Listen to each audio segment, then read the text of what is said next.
excited to introduce you to a truly amazing woman who's been making a huge impact in her community. Evelyn Leite has dedicated her career to helping others in the addiction and mental health field for more than 35 years. And her hard work has earned her a spot in the South Dakota Hall of Fame. But that's not all. She's also a prolific author who's currently working on her 18th book. These books are deeply personal and share experiences from her own life that haven't always been easy to talk about. We need encouragement. We need to know we're not that bad person that we think we are. Hear how Leite was able to recover from a traumatic childhood, an ex-husband who was abusive, and her own struggles with substance use disorder. It's not what happens to you that is the problem. It's what you tell yourself about what happens to you. It's great to have you here on Grieving Out Loud. I'm Kennecke.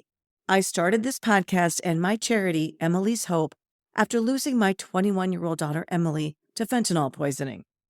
It has been a difficult journey, but my hope is that by sharing our stories and raising awareness about the drug epidemic, we can make a difference and help ease the pain of others going through similar struggles.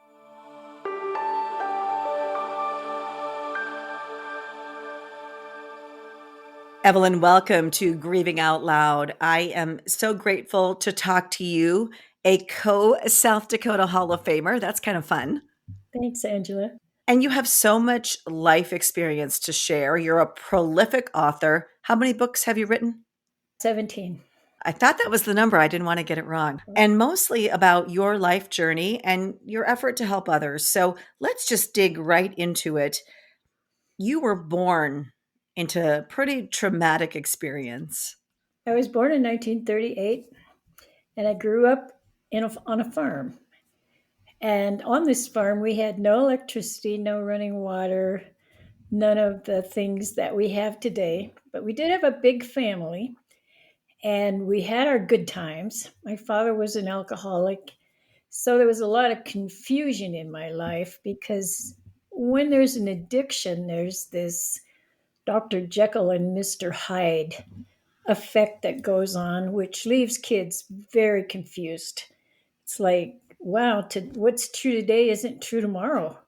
And, really, really nice father on one day and then a kind of a grouch, and he could be verbally abusive on the next day. So I grew up very confused.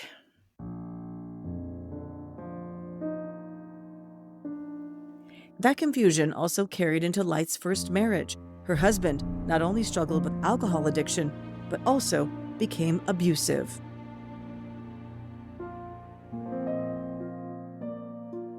I had been married for like 13 years, and he was in the Air Force, so we had been all over the world. And I came back to live in Fort Pierre, which is where I grew up, and my brother was nearby. And my husband was never around. He was usually out drinking. And I was in the hospital for like the 20th time. I had to call him to come and pick me up from the hospital. He came and he picked me up and he said, I am never helping you again. You could be somebody. If you wanted to be somebody, you could. And I am done helping you live with this mess. And so you got to do something. Well, about a month later, my brother got killed in a rodeo accident up in McLaughlin, South Dakota. And I went home to the funeral, and on the way back to Rapid City, where I lived, I said, I will be somebody and I will do it for you. For your brother who saw that in you and who thought you were in a horrible situation and you needed a change. And he didn't like the idea that I put up with all of this. But see, I didn't really have any value. In my own mind. You mean personal, in your heart? Value. Yeah. And this was early 60s. And well, societal norms were a lot different, especially toward women back then. Yes. And women didn't have a lot of value. If you didn't have a husband, you didn't have much value at all, or at least that's the thought I grew up with. So my husband disappeared for weeks, and I was working, and I was trying to take care of two children. And this man showed up where I was working, and he said, I need to talk to you. And so we went into the coffee shop, and he said, I want you to sign up for welfare. And to me, that was the worst thing in the world. It was absolutely the worst thing anybody could ever do, was sign up for welfare. And I said, no. And then he said, yes, and I want to meet you here. I want you to come to my office tomorrow. I want you to sign up for welfare. You got two children that need help, and you're trying to do it all by yourself, and you can't. And I don't know who turned me in, but somebody did. So I didn't go. So then the next day, there's a knock on my door when I get home from work, and I don't have any electricity because I can't pay the electric bill. So he knocks on my door, he steps in my house, and we've got candlelight. And he said, either you will come to my office and you will sign up for welfare, or I will remove your children.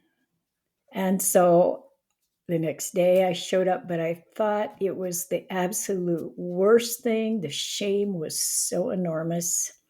And I showed up at his office and I signed up for welfare. And he said, now we have a program. You can go to college if you want to. And you can sign up for this program and you can go to college, any college in South Dakota. So I signed up for the program and I started going to school. So this horribly shameful thing turned out to be a gift in disguise. It definitely was, but it was so shameful for me. My father was so against government programs. Like I said, attitudes were different back then, especially. Yes, they were. Mm-hmm. To try to deal with his shame and painful past experiences, Leite turned to alcohol. It killed the pain. And for years, I refused to acknowledge that I had an addiction because I was a binge drinker and I could go months without drinking. I could even go a whole year. But once I touched that alcohol, it was all over. So it took me quite a while to admit I had a problem. And before I even knew that I was an alcoholic, I wrote my very first book. And that was what it is like to be married to an abusive alcoholic, because my first husband was an alcoholic and he could be very abusive. And I was working for the Division of Alcoholism for the state of South Dakota, and people kept asking me questions. And there were so many questions, and I finally decided if I write this book, that will answer a lot of their questions. Leite traveled across South Dakota as part of her job to raise awareness about alcohol addiction. I called Rapid City and I called the AA club and I said, I'm going to have 50 ministers at the Holiday Inn, and I wonder if I could get a panel of people to come up and explain to these ministers what it feels like to be an alcoholic. So 12 of them showed up and I set them around a table, and while they're talking, I am struck with the most horrible thought. They're telling my story. And I got really nauseated and sick to my stomach. And I went to the bathroom and I threw up because I knew without a doubt, absolutely without a doubt, that I was an alcoholic. But I think also we now know addiction is 30 to 60% hereditary. So your chances of becoming an alcoholic plus living through your childhood trauma were pretty high. Absolutely. Mm-hmm. At what point did you realize and get help? About a year later, I finally gave in. And partially I gave in because by that time I was suffering from so much anxiety. And so then I moved to Mankato, Minnesota, and took a job as a outpatient treatment center director. And during this time, I suffered tremendously with anxiety and agoraphobia and all kinds of things. And finally, I surrendered. And that's been 42 years ago. 42 years. Have you been in recovery the whole 42 years? Absolutely. Wow, that's amazing. What kept you in recovery? Well, for a while, it was my children. I wasn't going to do anything that was going to jeopardize them anymore because they had already been through a lot. Then, when I really got into, I used to work for River Park and I worked for Keystone. I've worked all over South Dakota in various treatment centers. And my thought was always, if I drink, all these people are going to follow me. So I had a lot of clients I really cared about, and it was really important to me to stay sober for them. So you were setting an example. You were held up as an example I was for trying. others. Yes. Yeah.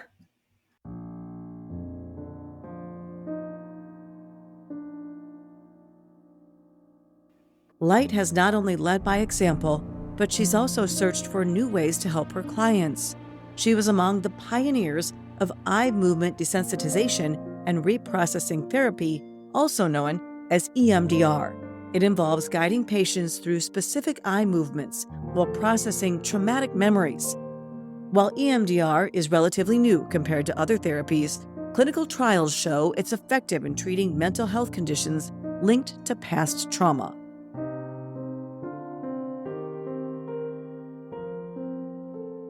Can you explain to people what it is? It's really difficult to explain because it's an experience that you really have to have, but it does take trauma and turn it into a different. See, Angela, it's not what happens to you that is the problem. It's what you tell yourself about what happens to you. A lot of the EMDR I do is with people who have had abusive childhoods. But when you're a child and you're being abused, you tell yourself, this is my fault. If I wouldn't have said that, if I wouldn't have done that, if I was a better kid, I wouldn't be abused. And when you're a battered wife, you tell yourself, oh, I shouldn't have said that. Oh gosh, I guess I shouldn't have done that. I guess I should have fixed dinner right on time instead of putting it off. And so it's what you tell yourself that is traumatic, not really what happens to you. And so with EMDR, we take your deepest belief, like I am worthless, and we work on it until your brain tells you you're worthwhile. You have purpose. You belong. I have had a couple of friends say that it really helped them a lot. I have a Mm-hmm. friend who lost a child and actually then dealt with some other past traumas, lost a child in the same way I did. I personally have never tried it, but I've thought about it. I think it could be Uh-huh. helpful. It is Yeah. very helpful.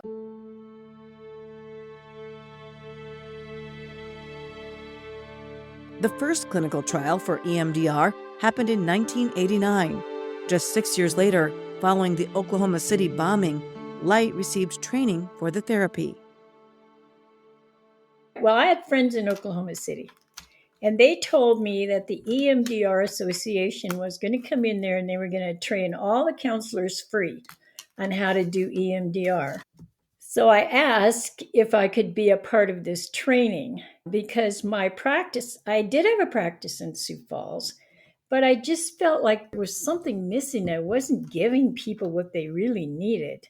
So I went to Oklahoma City and trained with the EMDR organization for a couple days. And then when we had to do EMDR on each other, and when they did EMDR on me, all kinds of things surfaced.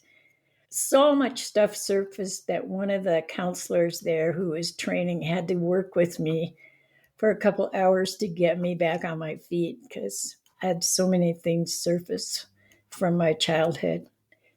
So then I went back again, and then I started doing it in Sioux Falls, and my practice just mushroomed. I had so many people that needed this trauma work, and I've been doing it ever since. You're still doing it today? I'm still doing it today. I would think it would be a little bit frightening to undergo that process, to have to face the traumas that maybe you've mentally blocked. Some people may not want to do that. Some people may not want to, and I never push anyone.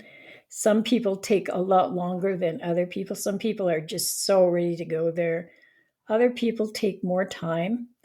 But the thing to know about EMDR is you are always in control.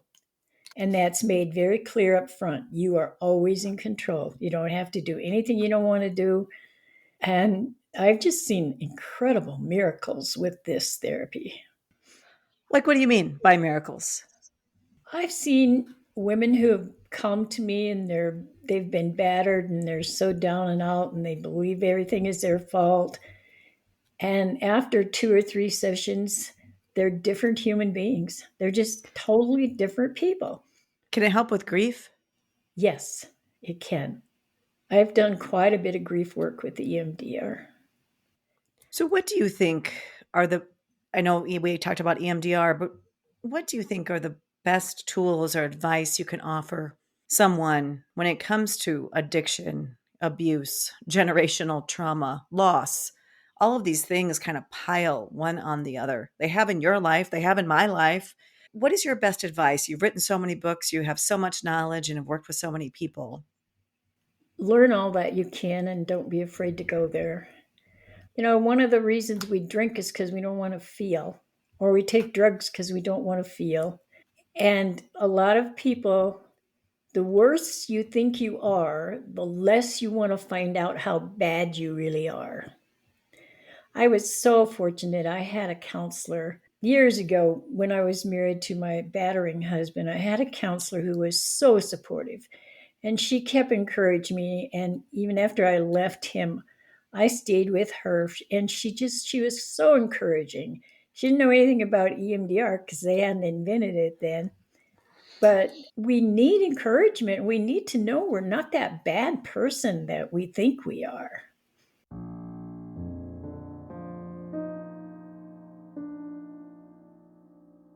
According to Leite, it's crucial to remember that people with mental health or substance use disorders aren't the only ones who need support and encouragement. She suggests that family and friends of those fighting addiction should also reach out to a professional counselor for help. After all, it can be tough on everyone involved, and getting some extra support can make a big difference.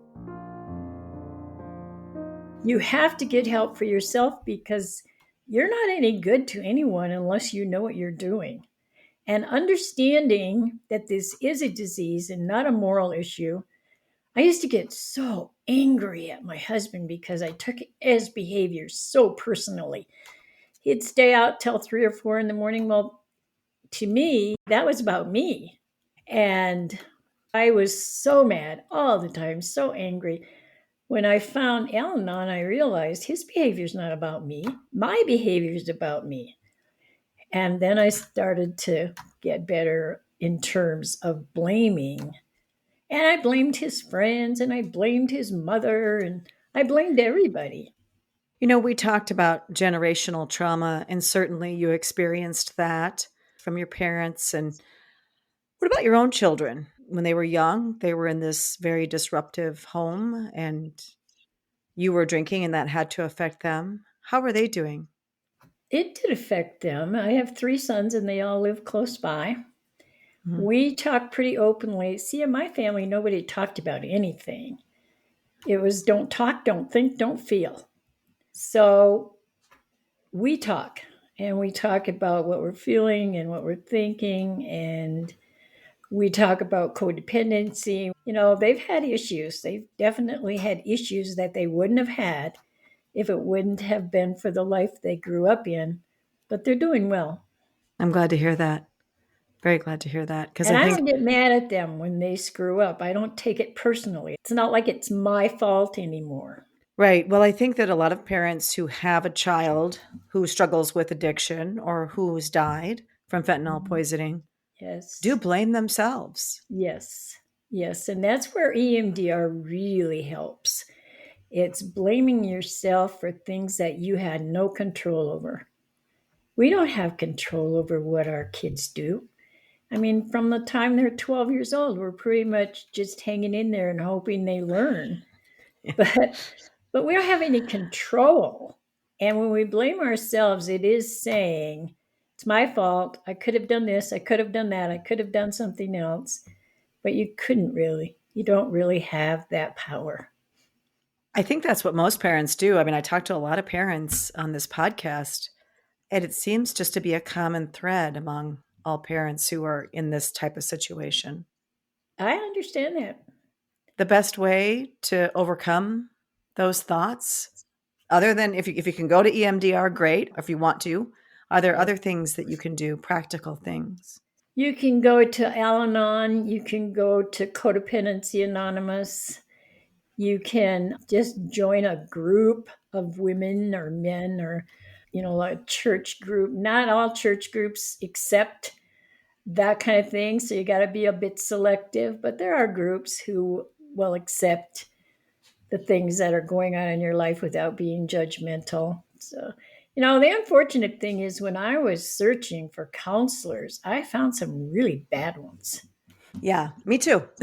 Especially when it came to my daughter, when we were trying to get her help. Mm-hmm. I found some really bad ones. So I did that's a too. challenge for everybody, I think, in And I these think types of that you have difficult. a right to be selective and you have a right to ask questions and you have a right to interview anybody that you're going to tell your deepest, darkest secrets. And if you feel a red flag or you feel not accepted, leave. Find somebody else. That is good advice because I think a lot of times we see the counselor as the authority figure, right? And And we they're don't not always always. question. We don't always question them, even if, maybe they're not giving us the best advice or helping. No. We think they know what they're talking about. Well, they don't always. And that's really important to know. To find somebody who's qualified and to find Mhm. other people to talk to, other people to connect with who know what you've been through and what you're going through, I think is so And here's important. another thing that's really important, Angela. If you're looking for a counselor, it's really important to ask that counselor, what do you do for yourself? Do you have a therapist? Because any counselor who doesn't have their own counselor, I wouldn't go to. Huh. Do you go to a 12-step group? Do you have support? Those kinds of questions are really important. Also, do you do family of origin work? And family of origin work is where most of our trauma comes from. It's where most of our bad ideas come from. It's where all of our self esteem comes from. And there will be counselors who will say, no, I believe in just working in today. Well, run. You have to deal with the past before you can deal with the present. Right. Mhm. Not everybody believes that.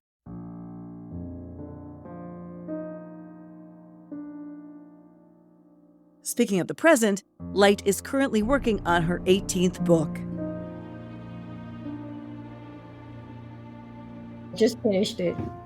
And each one of these books, like this one, Dance Like There's No Tomorrow, this book is written about my teenage years and how confused I was and how I didn't know which way to turn. And when I took my first drink of alcohol, it resolved so many things for me. It killed the pain, and I was happy and I had a good time. And that book is really written about what it's like to be a teenager. And it was also has history in it because when I was a teenager, we moved to Fort Pierre where they were building the largest earthen rolled dam in the world, the Oahe Dam. It was filled with good looking young construction workers who were running the streets day and night. Our house was on the river, just practically on the river. And we could see what was going on downtown. We weren't allowed to go downtown, but we could see what was going on downtown. And it was just crazy back in those days with the dam and all the new people moving to town.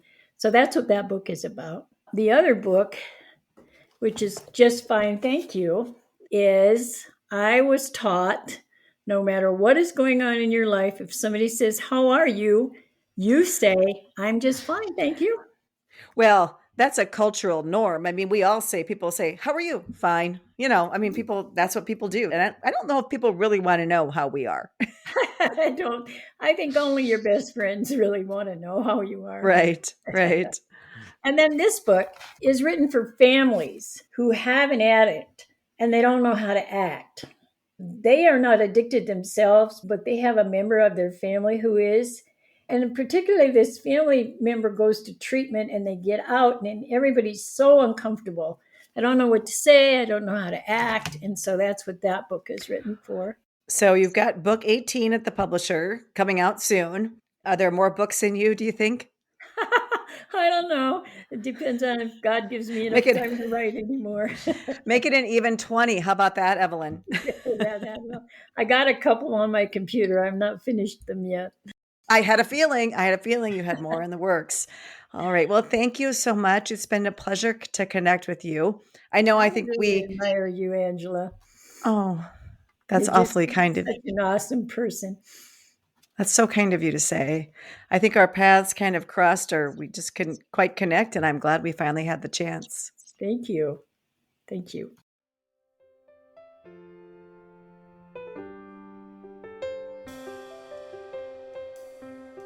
Thanks for tuning in to Grieving Out Loud. To learn more about Evelyn Leite's books or to catch up on previous episodes, be sure to visit our website, emilyshope.charity. And if you found this podcast helpful, we'd love it if you could leave us a positive review. Your support means a lot and helps us spread our message of reducing the stigma around substance use disorder and helping people across the country get the care they need. Thanks again for listening. Until next time, wishing you faith, hope, and courage.